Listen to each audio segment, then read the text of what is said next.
పండ్ల తోటల రైతుల సమస్యల పరిష్కారానికి కాంగ్రెస్ సర్కార్ చర్యలు చేపడుతుందన్నారు రైతు కమిషన్ చైర్మన్ కోదండరెడ్డి.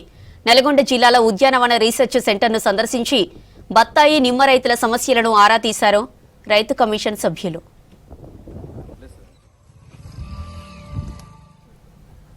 కొండమల్లేపల్లిలోని ఉద్యానవన పరిశోధన కేంద్రాన్ని పరిశీలించారు రైతు కమిషన్ సభ్యులు.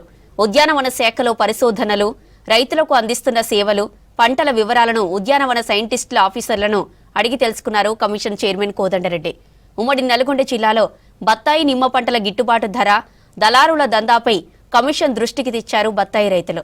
నిడమనారు మండలం గుంటిపల్లె గ్రామంలో బత్తాయి రైతు రవి వ్యవసాయ క్షేత్రంలో రైతులతో సమావేశమయ్యారు రైతు కమిషన్ సభ్యులు. బత్తాయి రైతుల సమస్యలు అడిగి తెలుసుకున్నారు రైతు కమిషన్ సభ్యులు. దీని మీద నమ్మకం లేదు, గతంలో నీ మీద నమ్మకం లేదు. ఎప్పుడో ఒకప్పుడు చెప్పేది, గతంలో ఉన్నప్పుడు వేరే నాకు బత్తాయి చనిపోయింది సార్, 100 ముక్కలు కావాలంటే లేదండి.